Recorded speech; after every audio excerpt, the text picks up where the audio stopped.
스마트폰만 있으면 어디서든지 주문과 배달이 가능한 편리한 시대. 하지만 미처 예상치 못한 부작용 상당합니다. 각종 배달 앱의 등장으로 외식 업주들이 과도한 수수료 부담을 안게 되었는데요. 전에 없던 지출을 하게 되면서 그 부담이 또 고스란히 소비자들에게 부메랑으로 돌아오고 있죠. 이 논란에 대해서 자세한 내용 전문가들 모시고 얘기 나눠보겠습니다. 먼저 한국 프랜차이즈학회 이승창 회장님 모셨습니다. 안녕하세요. 안녕하세요. 예. 다음은 정철진 경제평론가 모셨습니다. 안녕하세요. 네, 안녕하십니까. 예. 네.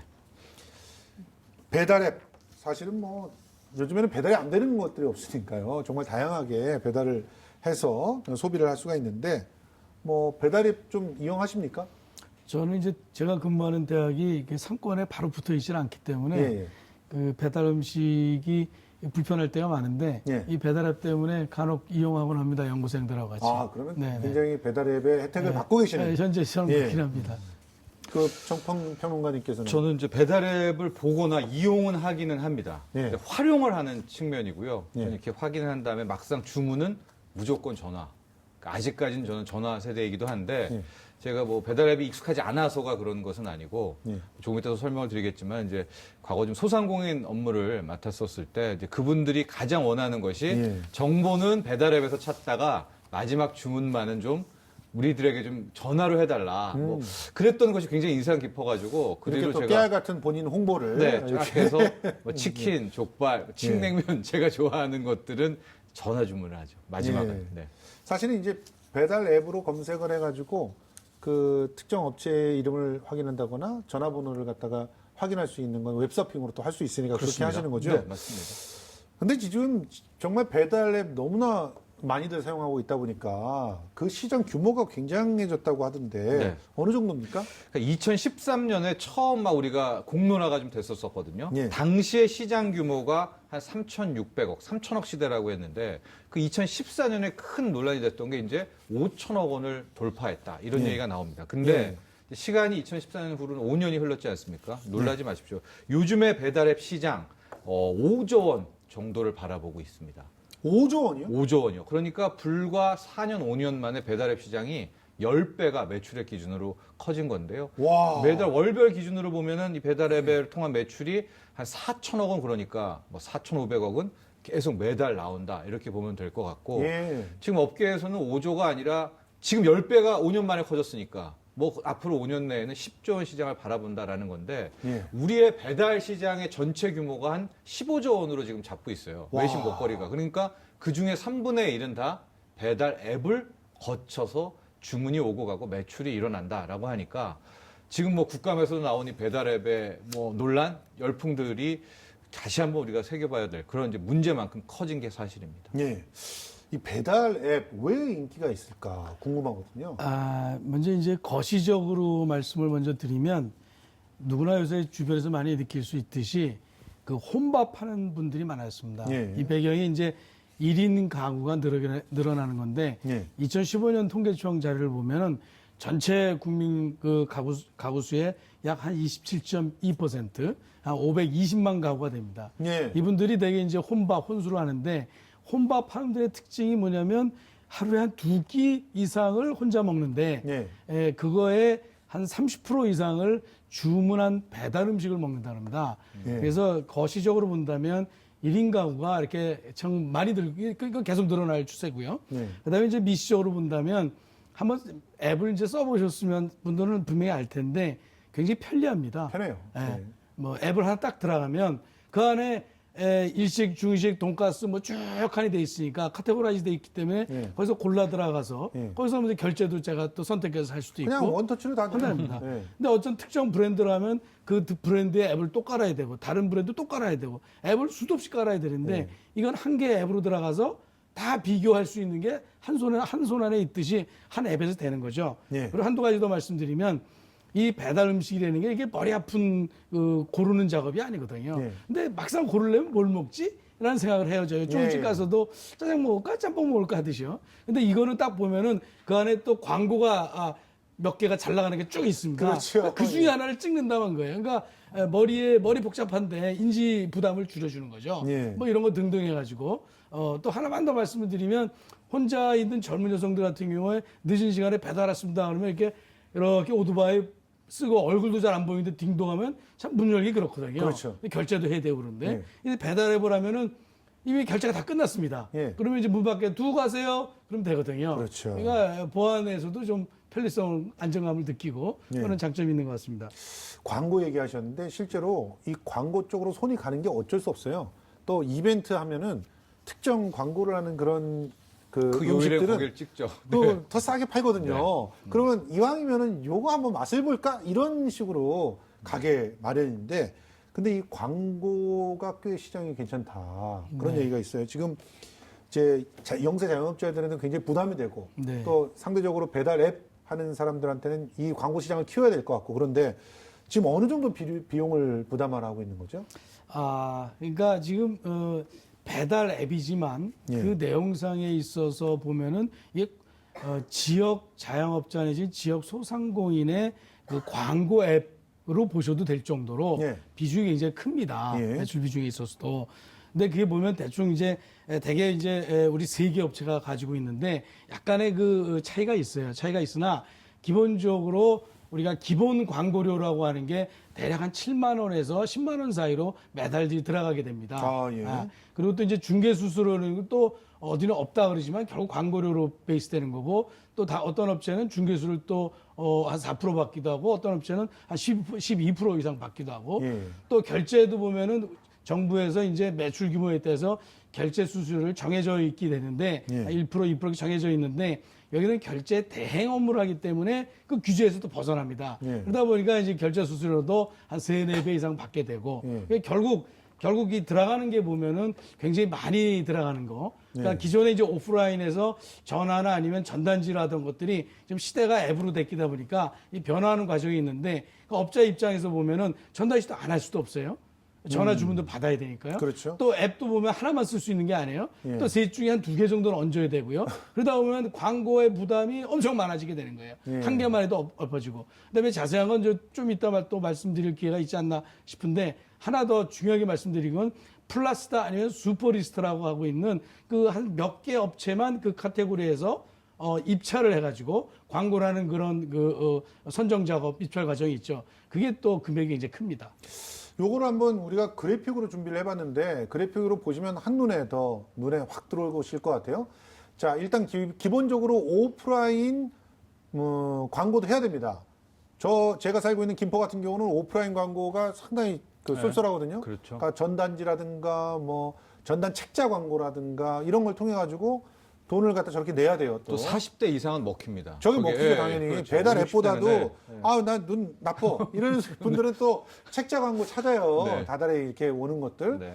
자, 그걸로 나가는 돈이 보니까 전단지 해야지, 자석 전단해야지, 삽지하고 배포하고 책자까지 하면은 뭐 거의 한 99만 원 정도 이렇게 들어가네요. 그리고 또 앱으로 또 돈이 지출이 되는데, 아까 말씀하셨던 깃발이니 슈퍼리스트니 뭐 이런 것들 들어가는 것까지 따져보면은 뭐 144만 원 정도 이렇게 훌떡 들어가네요. 2개만 딱 골라서 한다고 해도. 그러니까 전체적으로 250만 원 정도는 그냥 내야 된다. 네. 이렇게 봐야 되는 건데, 자, 이 배달앱의 비용 문제, 이거 제일 처음 시작할 때는요. 네. 사실은 무료로 했었잖아요. 그렇죠. 배달할 때 돈 안 받았어요. 네. 근데 그게 또 플랫폼 업체의 첫 시작하는 하나의 형태이기도 그렇죠. 합니다. 영업하는 예. 패턴이기도 한 것이죠. 그래서 일단은 제가 뭐 이 배달앱 업체들의 변을 조금 하자면은 예. 배달앱 업체들은 이제 이런 거예요. 우리가 새로운 영역을 열은 것 아니냐. 새로운 플랫폼을 만들었다. 플랫폼을 만들어서 이 플랫폼이라는 걸 만들어서 우리들 때문에 실은 소상공인들의 매출도 더 커졌는데 네. 거기에 대한 대가를 받고 수익 모델을 구축한 거 가지고 왜 이러느냐. 음. 실은 미국의 뭐 우버라든가 우버이츠라든가 그쪽에서 하는 플랫폼 유튜브라든가요는 네. 잘했다라고 하면서 왜 우리의 배달앱 가지고는 이러냐라는 것이 이제 지금의 배달앱 3사의 항변이기도 한데, 그러나 이제 국정감사까지 갈 정도로 문제가 되는 것은요. 그 내부에 그 같은 이 봉이빙수 김설다 같은 거예요. 일단 판 버려놓고 다 와라, 살 사람 팔 사람 모여라 하고 자기는 중간에 수수료를 떼 먹는 건데 예. 그 수수료가 막대합니다. 그래서 실제로 지금 보면은요. 이거 네. 배달 3사의 수수료율 이거는 결제 수수료만 얘기하는 거죠. 그렇습니다. 조금 틀린데 결제 이제 수수료? 예, 배달통 같은 경우가 일단은 이제 5.5% 그러니까 중개 수수료라고 하죠. 하고 네. 광고 받을 때는 이제 별도의 메커니즘을 통해서 따로 받게 되고 배달의 민족은 우리는 결제 수수료, 중개 수수료 없다라고 하고 월 8만 원만 내면 이제 광고 시장으로 들어올 수 있다라고 하는데 네. 그게 바로 앞서 이제 회장님이 말했던 스페셜리스트라고 해서 입찰을 통해 가지고 그 위에 상단을 차지하게끔 뭐라고 그래야 될까요? 이제 경쟁을 붙이는 건데 근데 이 저렇게 되면 일단 쓰게 경쟁에서 되죠. 다 그 되면은 수백만 원까지도 내야 된단 말이에요. 왜냐면 그쵸. 예. 왜냐면 이게 이제 소위 말하는 경매니까. 네, 경매고 밀봉 입찰이기 때문에 많이 되는 것이고 그 다음에 요기요 같은 경우에는 중개 결제 합쳐서 지금 12.5%의 수수료거든요. 아, 그래서 실제로 소상공인 설문조사를 해보면 한 매출 6천만 원 뭐 난다라고 하면 배달앱에 드는 비용이 뭐 적은 데는 550만 원, 많은 데는 750만 원, 800만 원. 그러니까 거의 매출의 한 11%, 10%는 무조건 현재 배달앱을 이용한다면 이쪽한테 다 내고 있는 그런 구조입니다. 뭐 사실 예전 시작할 때는 수수료 안 받다가 나중에는 건당 얼마씩 조금씩 받다가 이제는 이런 식으로까지 받으니까 그렇죠. 예. 결국은 정말 팔아봤자 남는 게 없을 것 같아요. 지금 12.5%대 가면은 이분들이 프랜차이즈 본사에서 좀 가혹하게 이렇게 가격 책정하는 그런 데들 같은 경우는 남는 폭이 별로 없거든요. 근데 12.5%대 간다면 거의 수익의 전체를 다 가져가고 있는 상황인데 영세 자영업자들한테 너무 가혹한 거 아닙니까? 그렇죠. 거기다가 또 뭐 부가세도 또 나가야 되죠. 이벤트 카드 걸려 수수료는- 이벤트 이벤트 거는 하려면 거에 카드 떼야 수수료 되죠. 나가야 할인을 또 네. 저 할인해주고 들어가야 되죠. 아마 남는 게 없을 겁니다. 금년 내로 문 닫아야 될 그런 걱정이 많이 되고 있어요. 근데 이제 진짜 중요한 게 보면은 이게 뭔가 변화하는 데 있어서 지금 두 개를 다 걸치고 있는 건데 아까 이제 말씀 주셨던 이제 슈퍼리스트나 아니면 리스트의 플러스 이런 거에 보면은 그 이제 몇백만 원이라고 하셨는데 많게는 1,000만 원짜리도 있습니다. 아이고. 네, 1,000만 원짜리도 있습니다. 물론 이제 숫자가 많지는 않지만, 예. 근데 이제 지역에 따라서 자영업자들이 여유 자금이 어느 정도 있냐에 따라서 서로 입찰을 하기 때문에 최고가 낙찰이죠. 예. 그러나 이제 배민이나 뭐 배달의 민족이나 이런 데는 또 최고가 아니고 두 번째 차순위 낙찰이라고 밀봉 하는데 입찰이죠. 네. 그 금액 차이가 얼마나 있겠습니까? 그 말이죠. 그리고 또 하나의 문제점은 이게 공개가 아니고 또 비공개인 경우가 있어요. 예. 그리고 또 이게 이렇게 이제 슈퍼리스트나 이게 앞전 그 광고에 올라가면 예를 들어서 뭐 예를 들어 특정 음식을 카테고리에서 하는데 이게 업체가 한 서너 개 나왔다. 그 중에 하나 먹겠죠. 예. 근데 그게 또 한 달, 두 달 지나고 나면 이제 뭐 그걸 이제 입찰이 안 되면 이제 빠지지 않겠습니까? 그 매출이 이제 뭐 턱도 없이 줄어들겠죠. 예. 그러면 이제 그동안 몇 명 더 고용했던 게 이제 또 문제가 되겠죠. 예. 그럼 다시 또 입찰을 써야 되겠죠. 예. 그런 식으로 이제 돌게 되는데 자영업자들에 있어서의 경쟁도 필요하겠으나 그 내용이 질적이고 어떤 서비스적 면에서 하는 것이 아니고 지나칠 정도로 여유 자금이 광고에 다 들어가는 경쟁 체제로 갖춰져 있다. 이 부분이 굉장히 중요한 부분이에요. 그리고 기본 광고로 한 7만 원, 8만 원 내는 거는 누가 그거 수십 페이지 뒤에 있는 것까지 찾아가겠습니까? 안 할 수 없으니까 또 배달하려니까 하는 거고. 그러니까 그거는 사실 효과가 없는 광고료의 기본 요금이 들어가 버리게 된 거다는 얘기죠. 예. 그리고 경우에 따라서는 전화도 따로 또 있습니다. 예, 일반 전화 맞습니다. 쓰는 거 말고요. 예. 네.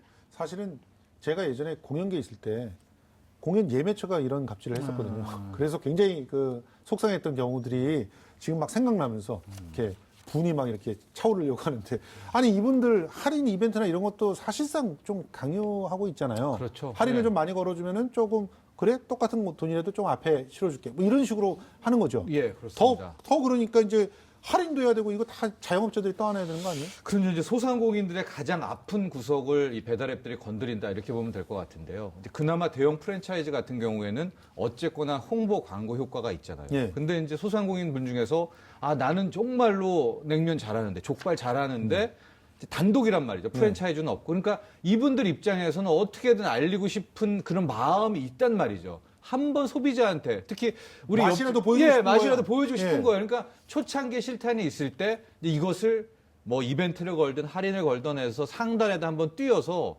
이제 배달앱에 하면 어쨌든 주문이 들어올 때 정면 승부를 하겠다. 라는 게 목표이기도 한데 네. 실은 이제 배달의 업체들은 바로 이런 이제 소상공인들의 마음을 또 노리는 거죠. 공략하는 네. 거죠. 뭐 그걸 마케팅 뭐 그쪽의 장사 속이라고 할 수는 있겠지만은 또 우리가 먼 발치를 놓고 생각해 보면 가장 그렇게 연약한 부분을 건드린다는 측면이 아마 요번에 국정감사도 가게 되고 예. 또 많은 국민들이 분노하는 대목인 것 같습니다. 지금 이 부분은 좀 교수님께 확인 좀 해야 될 것 같은데 네. 이 중개 수수료를 받는 배달의 네.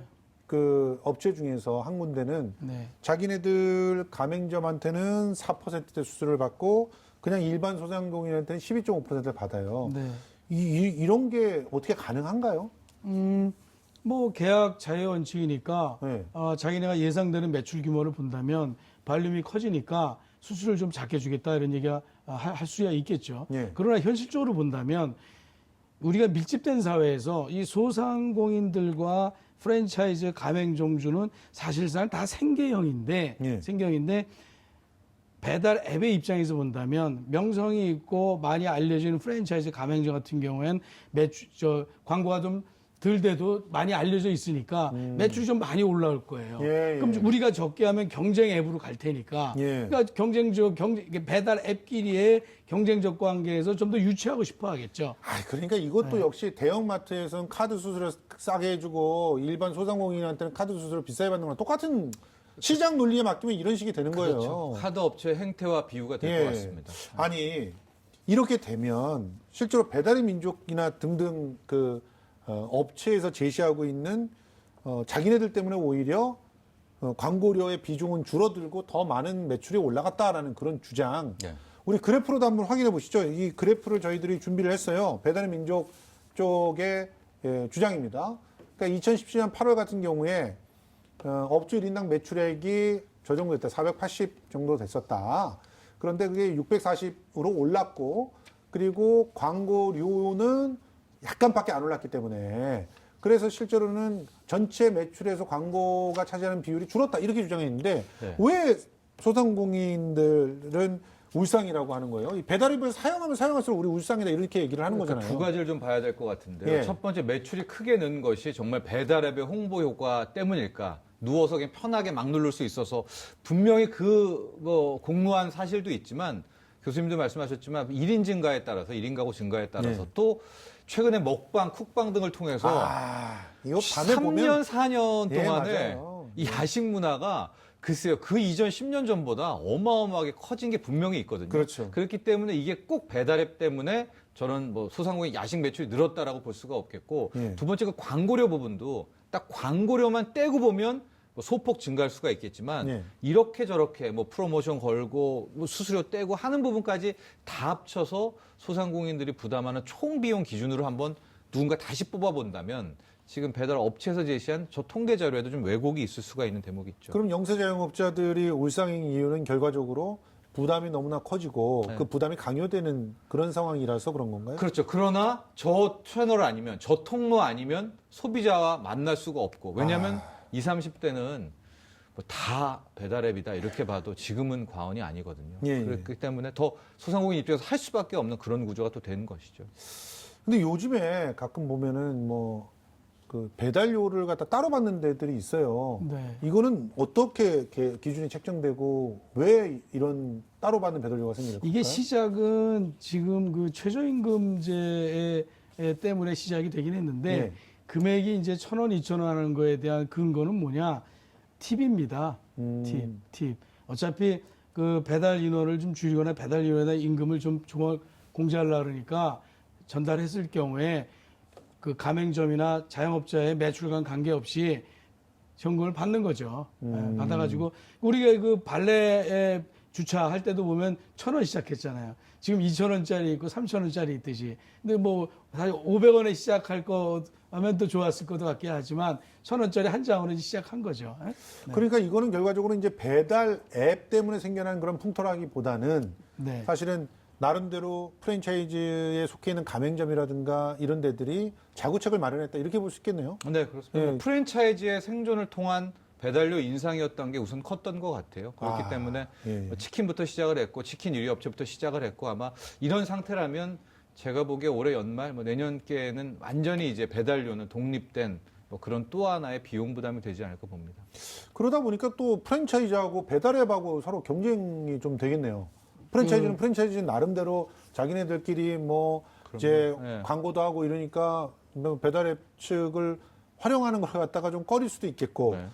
그것도 배달앱 같은 경우는 또 프랜차이즈를 유치를 해야 되는데 그 프랜차이즈에 더 뛰어넘는 그런 어떤 서비스를 제공한다거나 해가지고 그쪽을 굴복시키려고 하겠고 이런 갈등들이 심해지겠네요. 이미 그 이 배달앱을 통해서 배달을 하지 않겠다고 선언한 프랜차이즈 업체들이 여러 개 지금 있습니다. 예. 네, 있습니다. 그리고 뭐 해외 업체로서 뭐 도미노 같은 경우에는 전혀 접근도 안 하고 있고 국내 업체도 있고 그래서 이미 프랜차이즈처럼 가맹점을 많이 갖고 있는 데들은 배달앱을 이용할 거냐 아니면 독자적인 배달 체계를 이제 구축해야 되지 않느냐 하는 걸 고민하는 지금 시점이고 여유가 있거나 전략적 선택이 됐으면은 배달앱을 이용하지 않고 독자적으로 배달할 수 있는 그런 앱 체계를 갖추면서 배달 체계를 좀 가속화시킬 그런 시기다 이렇게 보여집니다. 그러니까 결과적으로 배달 앱이 플랫폼을 만들긴 했지만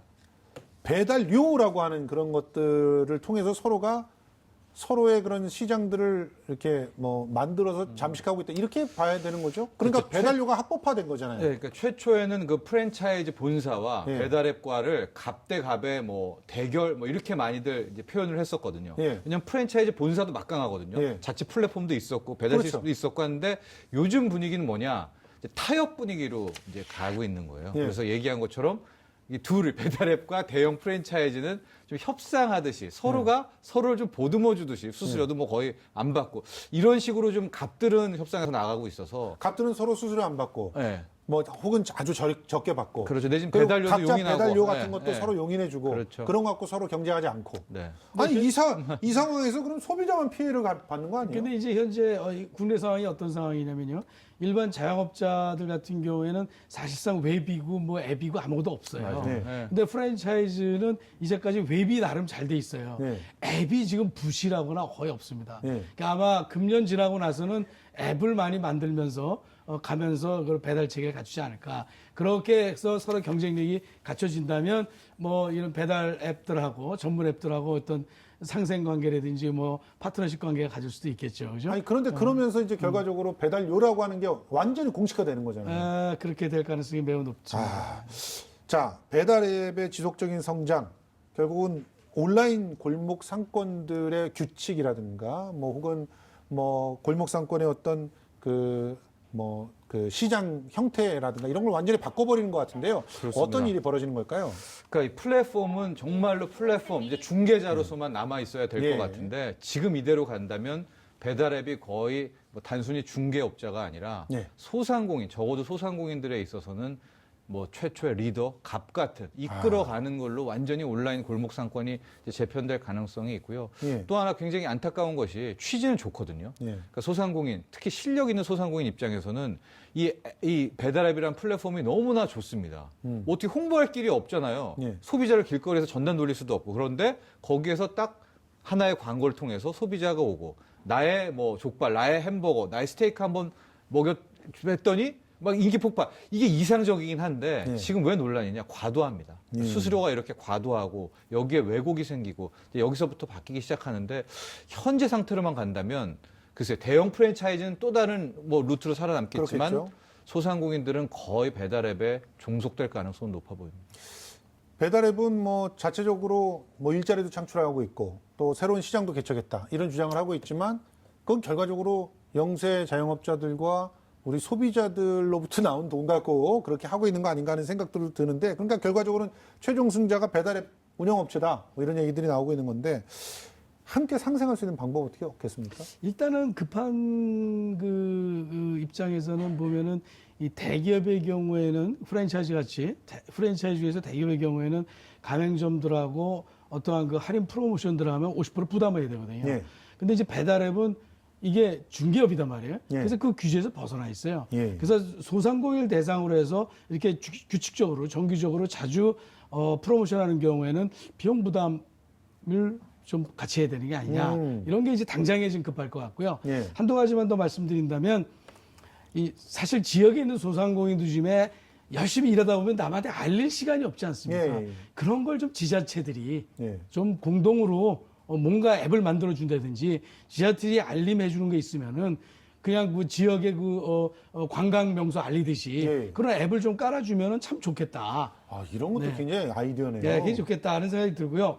그다음에 이제 배달 앱은 너무 광고 비중을 높이지 않아야 될 것이다. 네. 그걸 고민하기 위해서는 그들의 그 비즈니스 프로세스, 비즈니스 모델을 좀 다시 재정립하는 깊은 고민이 좀 시작돼야 되지 않을까. 그렇지 않다면 배달앱은 남고 만약에 소상공인이나 이런 것이 무너진다 그러면 그들이 나중에 또 뭘로 비즈니스를 하겠습니까? 그러니까 플랫폼들이 항상 문제가 그거잖아요. 그렇죠. 그러니까 결국 상생할 수 있는 방법은 덜 빨아먹어라.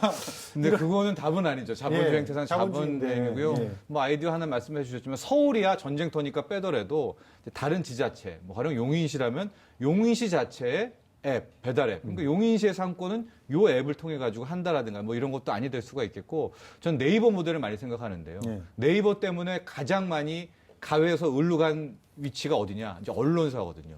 네, 그런 구조를 보면서 네이버 스스로 어떻게 정화하기를 바라지 않고 그 다음에 했던 이런 그 포털 업체에 대해서 이제 책임을 묻기 시작을 합니다. 예. 그건 우리뿐만 아니라 전 세계에서 다 그런 식으로 규제를 하게 되니까 배달앱 자체를 뭐 바로 자본주의 사에서 규제를 할 수는 없고 이렇게 저렇게 책임적인 측면에서 하나 둘 역할을 부여한 다음에 너가 이거 안 하려면은 차라리 소상공인들한테 수수료를 깎아주는 쪽으로 이렇게 타협하는 쪽으로 압박하는 것이 저는 정부가 할 수 있는 행태라고 결과적으로 보입니다. 그러면 정부나 지자체에서 법이나 조례를 만들어서 네. 이들을 갖다 정확하게 감시하고 그렇죠. 그리고 지금 그냥 돈만 쏙쏙 빼가게 하지 말고 책임져야 정확하게 책임을 네, 지우고 그렇죠. 뭐 배달 사고 났다든가 그렇죠. 음식 사고 났다든가 네. 이럴 때 뭐 엄청난 배상을 할 수 있게끔 네.